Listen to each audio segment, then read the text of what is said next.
ಮುಂದುವರೆದ ರಾಷ್ಟ್ರೀಯ ಗೀತೆಯ ವಿವಾದ ನಮ್ಮ ವಂದೇ ಮಾತರಂ ನಿಮ್ಮ ವಂದೇ ಮಾತರಂ ಹೀಗಾಗ್ಬಿಡ್ತಾ ಪರಿಸ್ಥಿತಿ.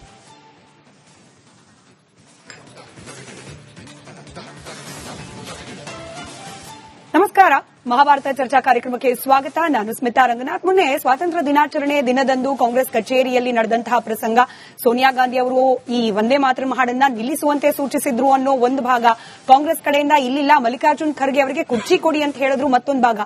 ಅವತ್ತೇನೆ ಬಹುತೇಕ ಮಾಧ್ಯಮಗಳಲ್ಲಿ, ರಾಷ್ಟ್ರೀಯ ಮಟ್ಟದ್ದು ಒಳಗೊಂಡಂತೆ ಬಹುತೇಕ ಮಾಧ್ಯಮಗಳಲ್ಲಿ ಈ ವಂದೇ ಮಾತರಂ ಗೀತೆಗೆ ಆಗ್ತಾ ಇರತಕ್ಕಂತ ಕಾಂಗ್ರೆಸ್ನಿಂದ ಅಪಮಾನ ಅನ್ನೋ ವಿಚಾರ ಚರ್ಚೆ ಆಗೋಯ್ತು. ಆದ್ರೆ ಕಾಂಗ್ರೆಸ್ ಕಡೆಯಿಂದ ಸ್ಪಷ್ಟೀಕರಣ ಬಂದಿತ್ತು, ಒಂದು ಕ್ಲಾರಿಟಿ ಕೊಡೋ ಪ್ರಯತ್ನ ಕಾಂಗ್ರೆಸ್ನಿಂದನೂ ಆಗಿತ್ತು. ಸೋನಿಯಾ ಗಾಂಧಿ ಅವರು ಕುರ್ಚಿ ಕೇಳಿದ್ರು ಮಲ್ಲಿಕಾರ್ಜುನ್ ಖರ್ಗೆ ಅವರಿಗೆ, ಇತ್ಯಾದಿ ಇತ್ಯಾದಿ. ಹಾಗಾಗಿ ಬೇರೆ ವಿಚಾರಗಳು ಕೂಡ ಚರ್ಚೆಗೆ ಯೋಗ್ಯವಾಗಿದ್ದರಿಂದ ನಾವು ಅದ್ರ ಬಗ್ಗೆ ಹೆಚ್ಚು ಫೋಕಸ್ ಮಾಡಿರ್ಲಿಲ್ಲ. ಆದ್ರೆ ಇವತ್ತು ಸೋನಿಯಾ ಗಾಂಧಿ ಅವರು ಕೇಳಿದ ಕುರ್ಚಿಯೆಲ್ಲ ಬದಲಾಗಿ ಹಾಡನ್ನೇ ನಿಲ್ಲಿಸುವಂತೆ ಸೂಚಿಸಿದ್ರು ಅನ್ನೋದಕ್ಕೆ ಸಾಕ್ಷಿ ಅನ್ನುವಂತೆ ಸಿಡಬ್ಲ್ಯೂಸಿ ಒಂದು ನಿರ್ಣಯವನ್ನ ಕೈಗೊಂಡಿದೆ. ಕಾಂಗ್ರೆಸ್ನ ಕಾರ್ಯಕಾರಿಣಿ ಸಭೆ ನಡೆಯಿತು, ಅದರಲ್ಲಿ ನಿರ್ಣಯ ಕೈಗೊಳ್ಳಲಾಗಿದೆ. ಏನಂತ? ಇತ್ತೀಚೆಗೆ ಕೇಂದ್ರ ಸರ್ಕಾರದಿಂದ ನಿರ್ಣಯವನ್ನ ಅಂಗೀಕಾರ ಮಾಡಿ ಕ್ಯಾಬಿನೆಟ್ನಲ್ಲೂ ಕೂಡ ಅದನ್ನ, ಕ್ಷಮೆಯಲ್ಲಿ ಸೆಷನ್ಗಳಲ್ಲೂ ಕೂಡ ಅದನ್ನ ಚರ್ಚೆಗೆ ಒಳಪಡಿಸಿ ಸುದೀರ್ಘವಾಗಿ ಸಂಪೂರ್ಣವಾಗಿ 6 ಸ್ಟ್ಯಾನ್ಸಾಗಳನ್ನ 6 ಚರಣಗಳನ್ನ ವಂದೇ ಮಾತರಂದು ಹಾಡಬೇಕು ಅನ್ನೋದನ್ನ ಕಾನೂನಾತ್ಮಕವಾಗಿ ಕಡ್ಡಾಯಗೊಳಿಸಲಾಯಿತು. ಇದರ ವಿರುದ್ಧವಾಗಿ ಸಿಡಬ್ಲ್ಯೂಸಿಯಲ್ಲಿ ನಿರ್ಣಯ ಕೈಗೊಳ್ಳಲಾಗಿದೆ. ಏನಂತ? 1936-37ರಲ್ಲಿ ಕಾಂಗ್ರೆಸ್ ಏನ್ ನಿರ್ಣಯವನ್ನ ಕೈಗೊಂಡಿತ್ತು, ಕೇವಲ 2 ಚರಣವನ್ನ ಹಾಡೋದು, ಇನ್ನು ಮುಂದೆ ಕೂಡ ಹಿಂದಿದ್ದಂತೆ ನಾವು ಹಾಡೋದು ಇದನ್ನೇ. ಕೇಂದ್ರ ಸರ್ಕಾರ ಏನಾದ್ರೂ ಬಿಲ್ ಪಾಸ್ ಮಾಡ್ಕೊಳ್ಳಿ, ಏನಾದ್ರೂ ಕಾನೂನನ್ನ ತರಲಿ, ಕಾಂಗ್ರೆಸ್ 1937ರ ನಿರ್ಣಯವನ್ನೇ ಮುಂದುವರಿಸುತ್ತೆ ಅಂತ ಹೇಳಿ ಅಲ್ಲಿಗೆ ಮತ್ತೊಮ್ಮೆ ವಂದೇ ಮಾತರಂ ಅನ್ನೋ ರಾಷ್ಟ್ರೀಯ ಗೀತೆಯ ಸುತ್ತ ವಿವಾದ ಹುಟ್ಟುಕೊಳ್ಳೋಕೆ ಪ್ರಾರಂಭವಾಯಿತು. ಬಿಜೆಪಿಗರ ಆರೋಪ, ಕಾಂಗ್ರೆಸ್ನ ಪ್ರತ್ಯಾರೋಪ ಇತ್ಯಾದಿ ಇತ್ಯಾದಿ.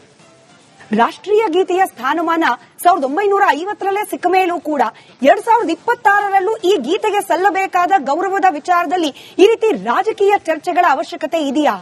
ಈ ಚರ್ಚೆಯ ಹಿಂದಿರೋದು ಕೇವಲ ಓಲೈಕೆ, ಮತ ಬ್ಯಾಂಕ್, ಇದಿಷ್ಟೇನಾ ಉದ್ದೇಶ? ಈ ಪ್ರಶ್ನೆಗಳಿಗೆ ಉತ್ತರವನ್ನ ಕಂಡುಕೊಳ್ಳೋ ಪ್ರಯತ್ನ ಇವತ್ತಿನ ಮಹಾಭಾರತ ಚರ್ಚಾ ಕಾರ್ಯಕ್ರಮದಲ್ಲಿ ಮಾಡೋಣ. ಚರ್ಚೆ ಪ್ರಾರಂಭಕ್ಕೆ ಮುಂಚೆ ಈ ಬಗ್ಗೆ ಒಂದು ವರದಿ ನಿಮ್ಮ ಮುಂದೆ.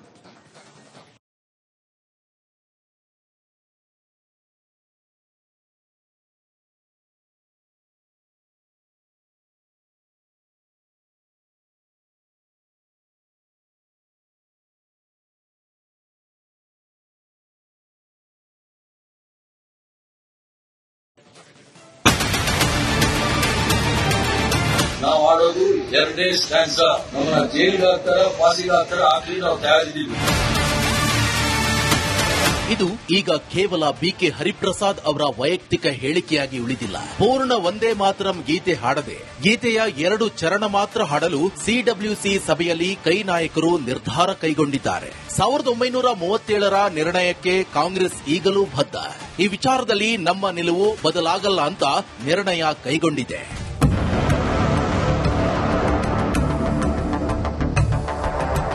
ರಾಷ್ಟ್ರೀಯ ಗೌರವಕ್ಕೆ ಅವಮಾನ ತಡೆ ತಿದ್ದುಪಡಿ ಕಾಯ್ದೆ 2026 ಜಾರಿಗೆ ತರುವ ಮೂಲಕ ವಂದೇ ಮಾತರಂ ಪೂರ್ಣ ಗೀತೆಗೆ ಗೌರವ ಕಡ್ಡಾಯ ಮಾಡಿದ ನಂತರ ಈ ಬೆಳವಣಿಗೆ ಸಹಜವಾಗಿಯೇ ವಿವಾದಕ್ಕೆ ಆಸ್ಪದ ಮಾಡಿಕೊಟ್ಟಿದೆ. ಬಿಜೆಪಿ ನಾಯಕರು ಕಾಂಗ್ರೆಸ್ ನಿರ್ಧಾರದ ವಿರುದ್ಧ ಮುಗಿಬಿದ್ದಿದ್ದಾರೆ. ಇದಕ್ಕೆ ಕಾಂಗ್ರೆಸ್ ಕೂಡ ಕೌಂಟರ್ ಕೊಟ್ಟಿದೆ. ಕಾಂಗ್ರೆಸ್ का ये निर्णय केवल और केवल इनकी घोर तुष्टीकरण की नीति की पुष्टि करता है. 2 ಪ್ಯಾರಾಗಳನ್ನ ಮಾತ್ರ ನಾವು ಹೇಳ್ತೀವಿ ಅನ್ನುವಂತ ಒಂದು ಉದ್ದಟತನದ ಮಾತನ್ನ ಅವ್ರು ಹೇಳಿದ್ದಾರೆ. ಒಂದೇ ಮಾತ್ರಮನ್ನ ಕಾನೂನುಬದ್ಧವಾಗಿ ಅದನ್ನೆಲ್ಲರೂ ಹಾಡಲೇಬೇಕನ್ನುವಂತ ಸಂದರ್ಭದಲ್ಲಿ ಅದಕ್ಕೆ ಅವರು ವಿರೋಧ ಮಾಡಿರುವಂತಹ ಕಾಂಗ್ರೆಸ್ಸಿನ ನಾಯಕರಿಗೆ ನಾವು ಧಿಕ್ಕಾರವನ್ನು ಹೇಳ್ತೀವಿ. ಭಾರತದ ಕಾನೂನಿಗೆ ಅವರು ಗೌರವವನ್ನು ಕೊಡದೇ ಇದ್ರೆ ದೇಶ ಬಿಟ್ಟು ಮತ್ತೆ ವಾಪಸ್ ಹೋಗಬೇಕಾಗಿರುವಂತ ಸಮಯ ಬಂದೇ ಬರ್ತದೆ. ಅಷ್ಟೊಂದು ದೇಶಭಕ್ತರಾಗಿದ್ರೆ ಇವರು ಶಾಖೆ ಮಾಡ್ತಾರಲ್ಲ, RSS ಅವರು ಚಡ್ಡಿ ಗಿಡ್ಡಿ ಕೋಲು ಗೀಲು ಕರಿ ಟೋಪಿ ಹಾಕೊಂಡು ಅಲ್ಲಿ ಇವರಿಗೆ ರಾಷ್ಟ್ರಗೀತೆ ರಾಷ್ಟ್ರಗಾನ ಆಡಕ್ಕೆ ಹೇಳಿ. ರಾಜಕೀಯ ಏನೇ ಇರಲಿ, ವಂದೇ ಮಾತರಂನಂತಹ ರಾಷ್ಟ್ರ ಸರ್ವೋಪರಿ ಎಂಬ ಭಾವ ಜಾಗೃತಿಗೊಳಿಸೋ ಗೀತೆ ಬಗ್ಗೆ ಅದರ ರಚನೆಯಾಗಿ ಶತವರ್ಷಗಳ ನಂತರವೂ ವಿವಾದ ಆಗಲೇಬೇಕೆ? ಪೂರ್ಣ ಗೀತೆಗೆ ಗೌರವ ಕೊಡೋಕೆ ಭಾರತೀಯರಾದ ನಮ್ಮಲ್ಲಿ ಯಾರಿಗಾದ್ರೂ ಯಾಕೆ ಆಕ್ಷೇಪ ಇರಬೇಕು? ಭಾರತದ ರಾಷ್ಟ್ರೀಯ ಗೀತೆ ಗೌರವದ ವಿಚಾರದಲ್ಲೂ ಸೈದ್ಧಾಂತಿಕ ಭಿನ್ನಾಭಿಪ್ರಾಯಗಳು ಇರಬೇಕಾ? ಬನ್ನಿ ಚರ್ಚೆ ಮಾಡೋಣ.